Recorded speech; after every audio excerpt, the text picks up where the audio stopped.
Gujarat press club में नौ मुंतहिब काबीना को मुबारकबाद पेश करने के बाद कमर जमान कायरा दौरान मीडिया गुफ्तगू करते हुए इमरान खान पर तीर बरसाते हुए बोले, इमरान खान चाहता है बंदे भी मेरी मर्जी के, फैसले भी मेरी मर्जी के हों।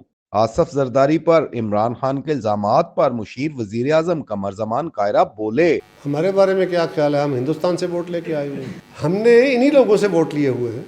पाकिस्तान के लोगों ने ही हमें वोट, उन्होंने खाली इमरान खान को वोट नहीं दिए।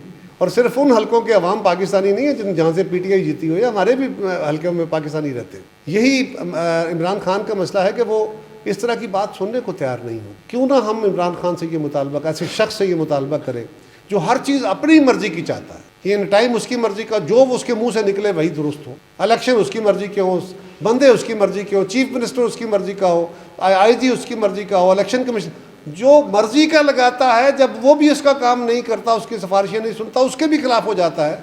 इस रवैये का हम क्या करें?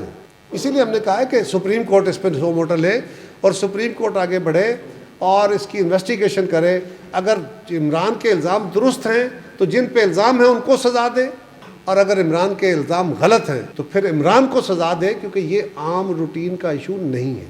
अगर इमरान खान अपने मुंह से बोले हम मुज़ाकरात करने को तैयार हैं, इमरान खान मफरूजों पर अपनी मकबूलियत कायम रखना चाहते हैं। अगर एक शख्स कहता है कि मैं ही अक्लमंद हूँ, मैं ही बहादुर हूँ, मैं ही सफला हूँ और मैंने इनसे हाथ नहीं मिलाना, मैंने इनके साथ बात नहीं करनी, उसके साथ ही अगर कोई बंदा कह देता है, आरिफ अलवी साहब कह दे कि इमरान खान बात करने को तैयार हैं, तो आइए बैठ के बात करते हैं अलवी साहब से। पहले खान साहब को तो कहें, इमरान खान भी अपने मुंह से इस बात का इकरार करे कि मैं जो माजी में लोगों को गालियां देता रहा वो गलत था, मैं बात करने को तैयार हूँ।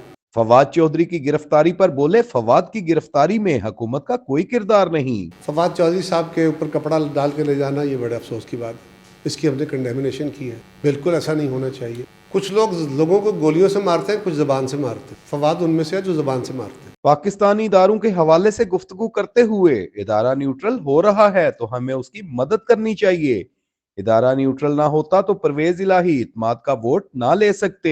देखिए, अब तो फैसला होगा कि इस इलेक्शन के अंदर अगर न्यूट्रल्स रोल प्ले कर रहे होते तो चौधरी परवेज इलाही इत्माद का वोट ना ले सकते। और वो कह रहे हैं कि हम इसमें मदाखलत नहीं करेंगे, और ये बड़ा आसान काम नहीं है। ये कह देने से काम नहीं हो जाएगा। जिस तरह जमहूरियत के बारे में मैंने गुजारिश की है ना कि ये एकदम नहीं आ जाती कानून बना देने से, इस तरह ही फ़ौज के सरबराह ने, जाने वाले ने भी और आने वाले ने भी कहा है, और हमें उन पर यकीन है कि ऐसा करेंगे। लेकिन उस इदारे का भी एक तवील माजी है, उसको भी एक आदत है इक़्तिदार में शेयर करने की और इक़्तिदार हासिल करने की, और पावरफुल इदारा है। उस इदारे को प्योरली न्यूट्रलाइज करना ये कार-ए-दारद है, और इसमें हमें उनकी मदद करनी चाहिए। उन पर तनकीद नहीं, उन पर अदम एतमाद नहीं, एतमाद करना चाहिए। गलतियाँ हों तो फिर इस्लाह का मौका देना चाहिए, ताकि ये किसी एक दिन में फ़ैसले से ये काम ठीक नहीं हो जाएगा। ये रवैये हैं जो दुरुस्त होने हैं, इसमें थोड़ा टाइम लगेगा।